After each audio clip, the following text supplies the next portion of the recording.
Hello दोस्तों। तो इस वीडियो में हम लोग कवर करने वाले हैं माइक्रो इकोनॉमिक्स का लास्ट कॉन्सेप्ट जो है इकोनॉमिक एक्टिविटी। तो चलिए शुरू करते हैं। Economic activity economic activities can be classified into four types which include production, distribution, exchange and consumption. ठीक है, तो चार इकोनॉमिक एक्टिविटी है। पहला है production, distribution, exchange and consumption. अब चारों को हम लोग डिटेल में एक एक करके देख लेते हैं। सबसे पहले आता है प्रोडक्शन। प्रोडक्शन का मतलब होता है production is creation of utility. हम लोग ने पहले यूटिलिटी पढ़ा था ऊपर। यूटिलिटी क्या था? यूटिलिटी क्या है? Capacity of a commodity to satisfy human want और power of a commodity to satisfy human wants. ठीक है, तो प्रोडक्शन का होता है क्रिएशन ऑफ यूटिलिटी। जब आप किसी वस्तु में यूटिलिटी क्रिएट करते हो उसको बोलते हैं प्रोडक्शन करना। प्रोडक्शन के फोर फैक्टर्स होते हैं, उनको हम लोग बोलते हैं फैक्टर्स ऑफ प्रोडक्शन। यहाँ पे आपको दिख रहा है फैक्टर्स ऑफ प्रोडक्शन बोलते हैं इनको। कौन कौन से फैक्टर है? लैंड, लेबर, कैपिटल और entrepreneur. Land, labour, capital, entrepreneur. अब आप इनको सबको डिटेल में देखते हैं। ठीक है, तो सबसे पहले आता है, पहला फैक्टर प्रोडक्शन है land. Land in economics is a wide term. It is natural factor of production. सारे इंपॉर्टेंट वर्ड्स मैंने हाईलाइट करके रखे हैं। आपको इन वर्ड्स को एज इट इज एग्जाम में लिखना है ताकि आपको पूरे मार्क्स मिल जाए। तो यहाँ पर क्या बोला है कि लैंड क्या है? एक नेचुरल फैक्टर ऑफ प्रोडक्शन है। ठीक है, उसके बाद क्या बोला? Any natural resource that is available on above, below the surface of the earth is called land in economics. ठीक है, अब इकोनॉमिक्स में लैंड का मतलब देखिए उन्होंने कैसे बताया। इकोनॉमिक्स में लैंड का मतलब क्या है कि एनी नेचुरल रिसोर्सेज जो लैंड के सरफेस पर मिलता है, लैंड के अबव मिलता है या लैंड के बिलो मिलता है, उसको हम लोग क्या बोलते हैं? लैंड बोलते हैं। वो सब चीज, सारी चीजें लैंड के डेफिनेशन में आ जाएंगी। ठीक है, अच्छा, नीचे क्या बोलते हैं? एग्जाम्पल दिया है, minerals which are found below the surface of the earth, ये भी लैंड है। Soil, water on the surface of the earth, ये भी लैंड है। और air, sunshine, wind are above the surface of the earth, ये सब भी लैंड है। ठीक है, इसमें इंपॉर्टेंट बात क्या है? लैंड एक नेचुरल फैक्टर ऑफ प्रोडक्शन है और above the surface, on the surface और बिलो द सरफेस, इस पे जो भी नेचुरल रिसोर्स मिलेगा उसको हम लोग लैंड बोलेंगे। Land earns rent. Land earns rent in productive activity. तो लैंड का रिवॉर्ड क्या है? ठीक है, वो क्या कमाता है? लैंड कमाता है रेंट। ठीक है, तो एक बार मैं आप लोग के लिए वापस से लैंड को क्या करता हूँ, समराइज कर देता हूँ। हम लोग ने क्या पढ़ा? हम लोग क्या पढ़ रहे हैं? हम लोग पढ़ रहे हैं एक्टिविटी। कौन सी एक्टिविटी? इकोनॉमिक एक्टिविटी, जिसके अंदर चार एक्टिविटी आती है, प्रोडक्शन, डिस्ट्रीब्यूशन, एक्सचेंज और कंजम्पशन। अब हमारे प्रोडक्शन में, प्रोडक्शन का मतलब क्या था? Creation of utility. इसके अंदर चार फैक्टर्स आते हैं जिनको हम लोग बोलते हैं फैक्टर्स ऑफ प्रोडक्शन। मतलब क्या? कोई भी प्रोडक्शन करने के लिए आपको चार चीजों की आवश्यकता पड़ेगी। सबसे पहला क्या होता है? लैंड, दूसरा होता है लेबर, तीसरा होता है कैपिटल, चौथा होता है एंटरप्रेन्योर। ठीक है, तो लैंड हमने देखा, लैंड एक नेचुरल फैक्टर ऑफ प्रोडक्शन है।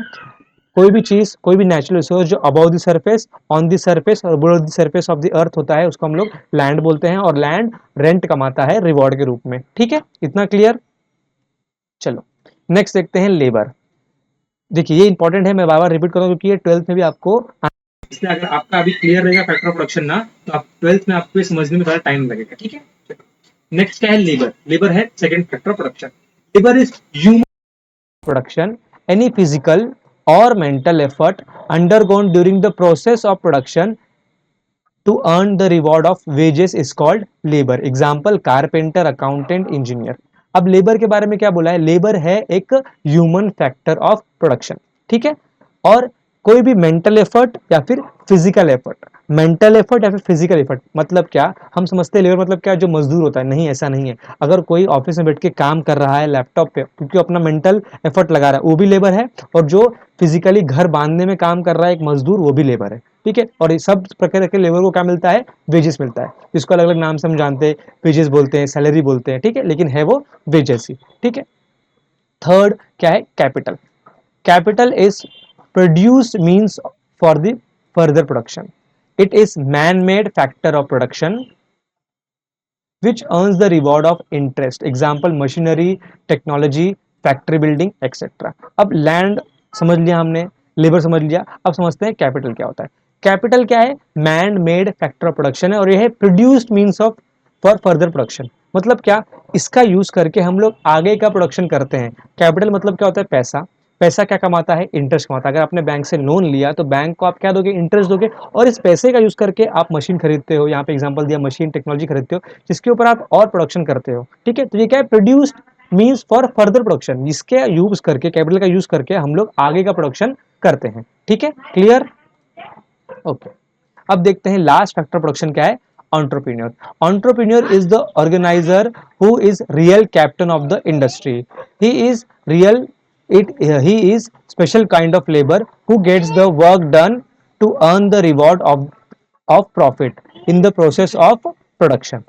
अब क्या है, एंटरप्रेन्योर मतलब क्या होता है, बिजनेसमैन। क्या होता है, बिजनेसमैन। बिजनेसमैन क्या होता है, रियल कैप्टन होता है। क्यों रियल कैप्टन होता है, क्योंकि इसने सारे लैंड, लेबर और कैपिटल को एक साथ जमा कराया। ठीक है, ये एक स्पेशल काइंड का लेबर है, ये एक लेबर ही है लेकिन एक स्पेशल टाइम का लेबर है। क्यों, क्योंकि इसको रिवॉर्ड के रूप में क्या मिलता है, प्रॉफिट मिलता है। ये क्या करता है, get the work done to earn the reward of profit. मतलब क्या, ये लैंड, लेबर, कैपिटल, इन तीनों का इस्तेमाल करता है और सबसे काम निकलवा के प्रॉफिट कमाता है। इसको हम लोग बोलते हैं एंटरप्रेन्योर। ठीक है, तो हम लोग ने अभी तक क्या क्या देखा, हम लोग ने अभी तक देखा 4 फैक्टर प्रोडक्शन, जिसमें पहला था लैंड, जिसका रिवॉर्ड क्या है, रेंट।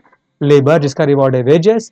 कैपिटल, जिसका रिवॉर्ड है इंटरेस्ट। और एंटरप्रेन्योर, जिसका रिवॉर्ड है प्रॉफिट। Very good. अब हम देखने वाले हैं आगे डिस्ट्रीब्यूशन को। अच्छा, हम लोग क्या पढ़ रहे हैं, इकोनॉमिक एक्टिविटी। प्रोडक्शन खत्म हो गया, हमने स्टार्ट किया distribution. Distribution, it is division of rewards among the different segments of the society. हमने अभी क्या पढ़ा कि 4 फैक्टर प्रोडक्शन है। अब इन फैक्टर प्रोडक्शन का जो रिवॉर्ड है, जैसे लैंड का रेंट, कैपिटल का इंटरेस्ट, लेबर का वेजेस और प्रॉफिट किसका, एंटरप्रेन्योर का, इनको डिस्ट्रीब्यूट करना।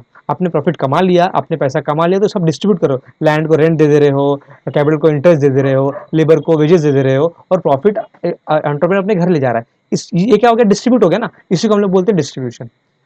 Factors of production claim their rewards, rent, wages, interest, profit through the process of production. सारे फैक्टर क्या करते हैं, अपना अपना रिवॉर्ड ले लेते हैं, इसी को हम लोग क्या बोलते हैं, डिस्ट्रीब्यूशन।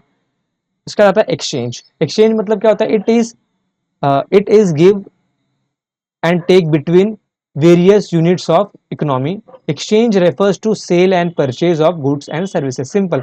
Exchange मतलब क्या, exchange करना, मतलब क्या, सेल करना या फिर परचेस करना। In economics money, economics change is necessary to be a monetary transaction. Economics में हमेशा कोई भी एक्सचेंज होगा वो हमेशा मॉनिटरी मतलब क्या, पैसे के साथ होगा। पैसे के बिना इकोनॉमिक्स में कोई भी चेंज नहीं होता है। लास्ट है कंजम्पशन। ठीक है, it is making use of goods and services to satisfy human wants. अब ह्यूमन वांट्स को आपको अगर सेटिस्फाई करना है, सबसे इंपॉर्टेंट क्या है, आपको कोई वस्तु को यूज करना पड़ेगा।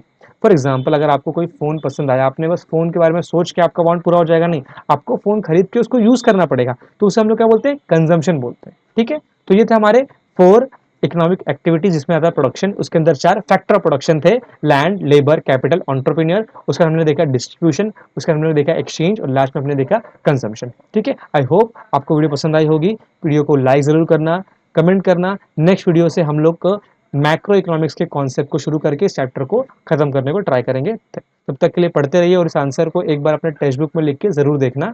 थैंक यू सो मच, पढ़ते रहिए।